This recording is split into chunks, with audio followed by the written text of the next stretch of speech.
वे बेहद कठोर हैं और उनके शरीर पर कवच लगाने के लिए ही 82 प्रक्रियाओं की आवश्यकता होती है। वे ब्रह्मांड के सबसे चमकदार स्वर्गीय बच्चे हैं। दरअसल अभी अभी लड़का उसकी हरकतों ने ही इस त्रासदी को जन्म दिया।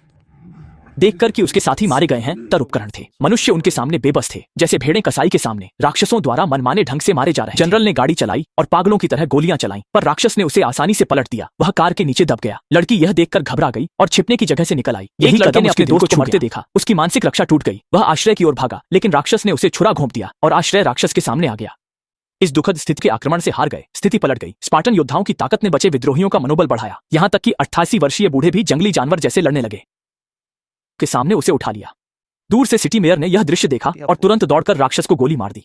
इसके बाद स्पार्टन टीम छोटे हाथ के सुरागों के अनुसार उस जगह पहुंची जहां विदेशी अंतरिक्ष यान देखा गया था। गुफा में उन्होंने हवा में तैरती एक रहस्यमय वस्तु पाई, जिसे मेयर लेजर का सबसे शक्तिशाली हथियार रीचिंग स्टार मुख्यालय की डॉ कैथरीन को इसमें दिलचस्पी थी और उन्होंने मेयर को इसे वापस ला ऊर्जा का प्रभा मंडल बनाकर पूरी गुफा को घेर लिया। कैथरीन ने यह देखा और स्पार्टन कवच के माध्यम से मेयर के मस्तिष्क और पीनियल ग्रंथि को सक्रिय किया। उसने निष्कर्ष निकाला कि दोनों संबंधित हैं। छाया में छिपा राक्षस भी स्तब्ध रह गया। जब मेयर ऊर्जा से जुड़ा, अचानक उसकी आंखें काली पड़ गईं और दिमाग में बचपन की यादें उभरीं। मेयर ने मंद पड़ती रहस्यमय वस्तु को देखा और कुछ महसूस किया। जब क्यूरेटर पीछा करके आया, तब तक राक्षस अंतरिक्ष यान में भाग चुका था। बेहोश हाँ को देखकर क्यूरेटर ने बाकी लोगों को आगे जाने को कहा। वह रहस्यमय वस्तु और हाँ के साथ आएगा। जब हाँ जागा, तब वह पहले से ही जीवान स्टार मुख्यालय के रास्ते पर था। तभी एक महिला का आकार अचानक प्रकट हुआ। उसे मुख्यालय ने हाँ से बात करने भेजा था। महिला ने बताया कि शिविर के राक्षस स्टार एलायंस के सैनिक हैं। मानव और एलायंस एक साथ नहीं रह सकते, इसलिए मुख्यालय चाहता है कि हाँ प्रवक्ता बनकर विद्रोहियों को प्रतिरोध छोड़ने और एलायंस के खिलाफ लड़ने का आह्वान करे। लेकिन हाँ ने तुरंत मना कर दिया। उसकी अज्ञानता देखकर मुख्यालय ने हाँ को मृत्युदंड देने का आदेश दिया। लेकिन रहस्यमय वस्तु के विकिरण के बाद क्यूरेटर की भावनाएं धीरे धीरे इस मासूम लड़की को नहीं मार सकता था, इसलिए उसने यान की निगरानी हटाकर लड़की को बचाने का फैसला किया।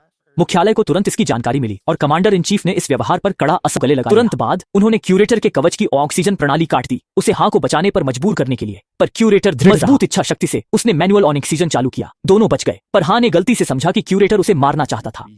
हाँ का संदेह दूर करने के लिए क्यूरेटर ने पहली बार बाहरी लोगों के सामने अपना हेलमेट उतारा। क्यूरेटर के इस कार्य से मुख्यालय को विश्वास हो गया कि उसने विद्रोह कर दिया है। देश दिया। अधिकारियों के लिए स्पार्टन योद्धा बस एक हथियार है जिसे कभी भी त्यागा जा सकता है, पर कैथरीन के लिए क्यूरेटर उसकी सर्वश्रेष्ठ कृति है। उसने गुप्त रूप से 3 अन्य सदस्यों को क्यूरेटर की सुरक्षा सुनिश्चित करने का आदेश दिया। जैसे ही अंतरिक्ष यान उतरने वाला था, दूतावास प्रमुख ने भी मैनुअल ड्राइविंग मोड पर स्विच किया। Knock it down. सैनिकों ने जल्दी से घेरा लिया, हैच पर बम लगाए और जहाज पर जबरन चढ़ने की तैयारी देखकर दूतावास प्रमुख ने रहस्यमय वस्तु की ओर देखा, फिर उसे छूने का फैसला किया और हाथ बढ़ाया। अचानक चालू हुआ। दूतावास प्रमुख इस अद्भुत क्षण में खोए नहीं, बल्कि रहस्यमय वस्तु से घायल हुए। तब नीली ऊर्जा की धारियां पूरे अंतरिक्ष यान पर फैल गईं और क्षतिग्रस्त उपकरणों की चमत्कारिक मरम्मत। इंजन अचानक चालू हुआ। दूतावास प्रमुख इस अद्भुत क्षण में खोए नहीं, बल्कि रहस्यमय वस्तु से अचानक चालू हुआ। दूतावास प्रमुख इस अद्भुत क्षण में खोए नहीं, बल्कि रहस्यमय वस्तु से घायल हुए। तभी इंजन अचानक चालू हुआ। दूतावास प्रमुख इस अद्भुत क्षण में खोए नहीं, बल्कि रहस्यमय वस्तु से घायल हुए। इंजन अचानक चालू हुआ। दूतावास प्रमुख के पास उसे चुनौती देने की शक्ति नहीं थी। छोटे करामी ने कभी नहीं सोचा था कि दूतावास प्रमुख हल्के धक्के से भारी फोर्कलिफ्ट को आसानी से हटा देंगे। इस पर छोटा करामी हैरान रह गया। जैसे ही दोनों आमने सामने थे, एक मजबूत काला आदमी आया। वह दूतावास प्रमुख का दोस्त सौरोन था। सौरोन युवावस्था में स्पार्टा का प्रशिक्षु था, लेकिन भावनाहीन हत्यारा नहीं बनना चाहता था, इसलिए दूतावास प्रमुख की मदद से भाग गया। याद ताजा करने के बाद सौरोन दोनों को एक गाड़ी में बिठाकर अपनी संग्रहित यादों को दिखाने ले गया। यहां तक कि क्यूरेटर ने लंबे समय से देखा हो, उसने इतना शानदार दृश्य कभी नहीं देखा था। उल्कापिंड लोहे के तारों से जुड़े थे और हर क्षेत्र तक पहुंचने के लिए उसे इस सीलबंद केबल कार में बैठना। अंत में समूह एक खोखले उल्कापिंड के अंदर पहुंचा जो सौरोन का घर था, और यहाँ क्यूरेटर ने यात्रा का उद्देश्य बताया। वह रहस्यमय वस्तु की उत्पत्ति जानना चाहता था। आखिरकार समुद्री डाकू अच्छी तरह सूचित थे और सौरोन भी नहीं पहचान सका कि लेकिन वह जानता था कि एक व्यक्ति जरूर जानता होगा। कुछ समय पहले उसने स्टार एलायंस के लिए काम करने वाले एक इंसान को पकड़ा था। जब रहस्यमय वस्तु आदमी के सामने रखी गई, उसने तुरंत पहचान लिया। यह स्टार एलायंस द्वारा खोजा जा रहा सुपर वेपन लाइट रिंग का हिस्सा था, जिसके बारे में कहा जाता है कि यह पूरे ब्रह्मांड के जैविक जीवन को नष्ट कर सकता है। इन्फिनिटी गॉन्टलेट खतरनाक चीज ने आदमी को एक कमजोरी दे दी। यह देखकर कि क्यूरेटर घटक को सक्रिय कर सकता है, आदमी ने कहा कि क्यूरेटर लाइट रिंग की चाबी है और निश्चित रूप से स्टार एलायंस द्वारा लगातार रोकने के लिए इस घटक को नष्ट करना होगा। तभी क्यूरेटर को मामले की गंभीरता का एहसास। उसने सौरोन की सलाह अनसुनी की, छोटे हाँ को उसकी देखभाल में छोड़ा और खुद जहाज चलाकर मानवता की सुरक्षा के लिए वह किसी भी परिणाम को स्वीकार करने को तैयार था। अंतरिक्ष का उसे हत्यारी मशीन बनना। रोमन डैगर तुला राशि के पास गश्त मिशन पर था। सभी तोपें इस जहाज पर निशाना लगाए हुए थीं। किसी भी समय सामने से एक संदेश आया। एक महिला ने दावा किया कि वह स्टार ड्रैगन की कैदी है और कप्तान से अपनी जान बचाने की विनती की। जल्द ही एक छोटा शटल युद्धपोत से रोम द्वीप की ओर बढ़ा। सावधानी के लिए सैनिक पूरी तरह हथियार बंद होकर तैयार खड़े थे। महिला इस तरह की तैयारी देखकर डर गई और आज्ञाकारी रूप से जमीन पर लेट गई ताकि सैनिक उसकी तलाशी ले सकें। जब यह पता चला कि महिला के पास कोई हथियार नहीं है और वह आम नागरिक है, कप्तान ने स्वागत में हाथ बढ़ाया। महिला ने एक दुष्ट मुस्कान दिखाई। इस हमले में जहाज में चारों ओर अफरा तफरी मच गई और महिला ने सिर्फ कप्तान को जीवित छोड़ा। वह कप्तान से जानकारी निकालना चाहती थी, लेकिन कप्तान ने मरना स्वीकार किया पर झुकना नहीं। यही मुझे याद है। कप्तान की हत्या के बाद महिला नियंत्रण कक्ष में गई और स्टार अलायंस मुख्यालय को स्थिति की रिपोर्ट। उसने कभी नहीं सोचा था कि यही संचार भविष्य में उसकी पहचान उजागर करेगा और कमांडर के बारे में उसकी चिंता उसके लिए मुश्किलें लाएगी। उच्च अधिकारियों का एक समूह चर्चा कर रहा था कि मास्टर चीफ से कैसे निपटा जाए। एक अनियंत्रित मास्टर चीफ कैथरीन ने कहा कि उसके पास मास्टर चीफ के नियंत्रण खोने की योजना थी और उसने हाल ही में दोनों के संयोजन से न केवल मास्टर चीफ को नियंत्रित किया जा सकता है बल्कि उसकी लड़ाकू क्षमता भी बढ़ाई जा सकती है। उच्च अधिकारियों ने इस योजना को मंजूरी दी जिसे कॉर्ताना प्रोजेक्ट कहा गया, जिसमें कैथरीन ने स्वयं का क्लोन बनाया, अपना ज्ञान उसे दिया और समय आने पर क्लोन के मस्तिष्क से न्यूरॉन्स निकालकर मास्टर चीफ के दिमाग में प्रत्यारोपित किए। दोनों के एकीकरण के बाद क्लोन ने फिर से हेलो कंपोनेंट पर हाथ रखा और तुरंत यादों में खो गया। इस स्मृति में उसने अचानक पाया कि बचपन में वह एक अन्य प्रभामंडल घटक के संपर्क में आई थी और उसे चित्रित भी किया था, लेकिन ये चित्र उसके पिता कॉर्ताना की मदद से मास्टर चीफ ने अपने बचपन का घर जियांगबो आई ग्रह खोज लिया और सच्चाई जानने के लिए उन्होंने खुद जांच करने का फैसला किया। कैथरीन उसके साथ जाने को लेकर चिंतित थी। उसके मन में डर था कि अगर मास्टर चीफ अपने गृहनगर लौटकर सारी यादें वापस पा लेता है तो उसके परिणाम वह सहन नहीं कर पाएगी। हीरों से घिरा यह ग्रह जियांगबो आई है। यही वह जगह है जहां मास्टर चीफ ने अपनी यादों के आधार पर अपना बचपन का घर खोजा। अनगिनत गड्ढे खोदने के बाद आखिरकार उन्हें पिता द्वारा दफनाया गया बॉक्स मिला जिसमें घटकों के चित्रों वाले कई कागज थे। मास्टर चीफ भी भावुक हो गया। उसने टूटे फूटे घर की ओर देखा जैसे उसे कुछ याद आ रहा हो। कॉर्ताना ने मास्टर चीफ की यादों से दृश्य पुनर्निर्मित किया और उसे जल्द याद आया कि बचपन में उसने एक गुफा में दूसरा घटक देखा था।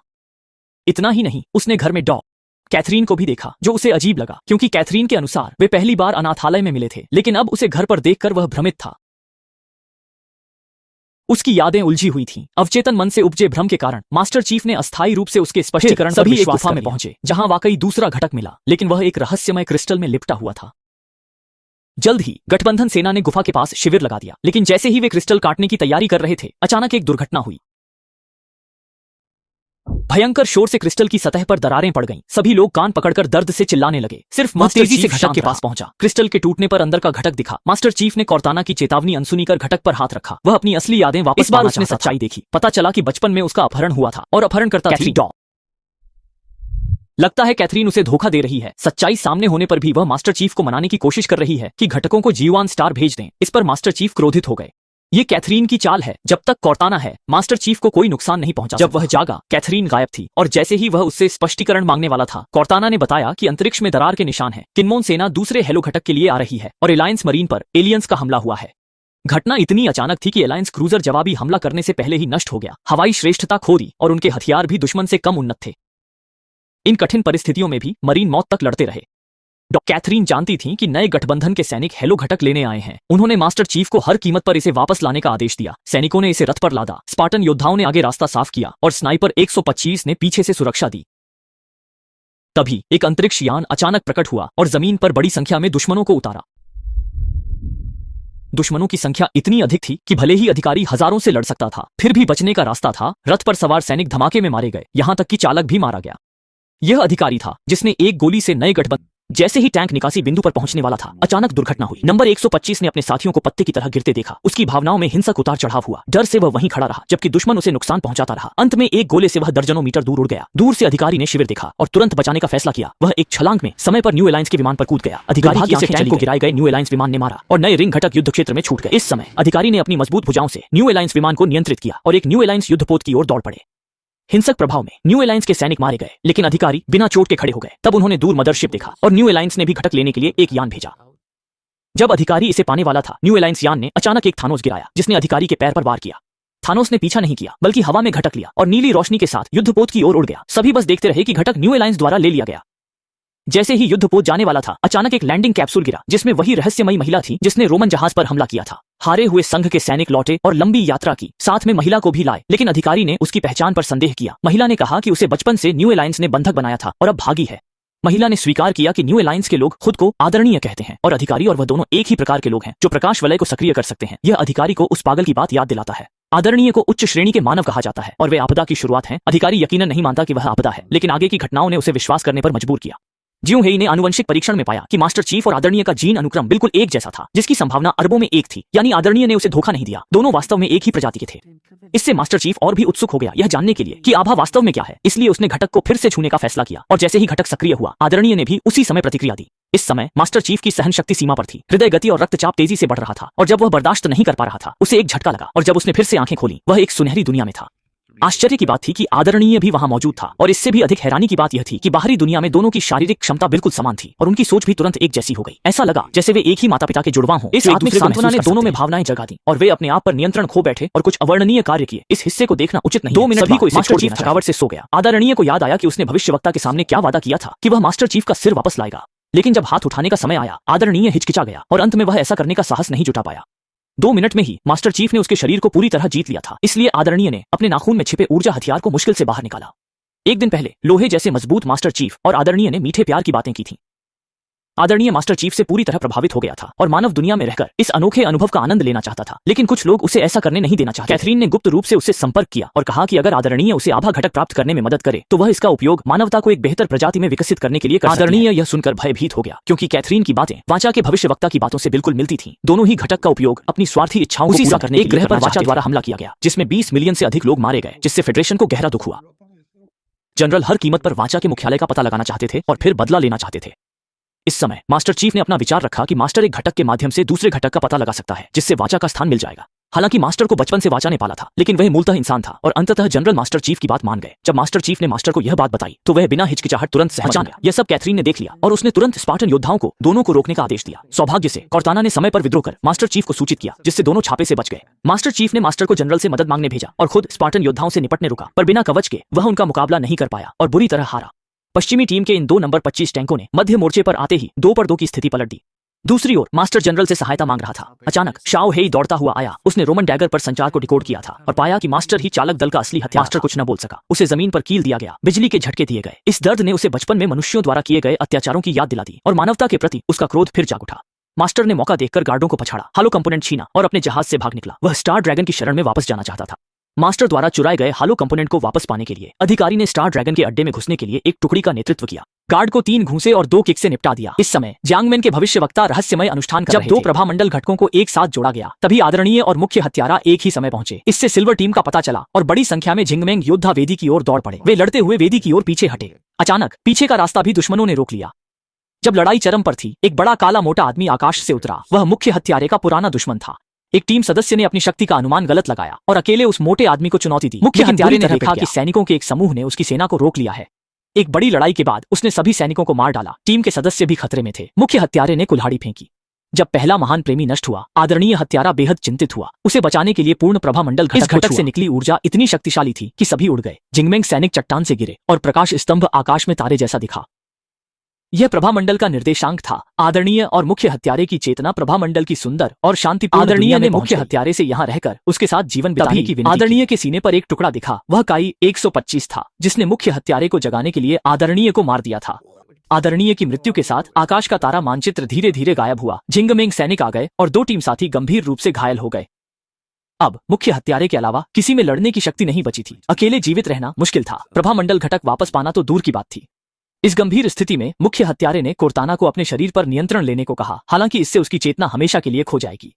कोर्ताना के आक्रमण का विरोध न करने के लिए मुख्य हत्यारे ने प्रतिरोध छोड़ दिया और काली तोप के सामने आ गया।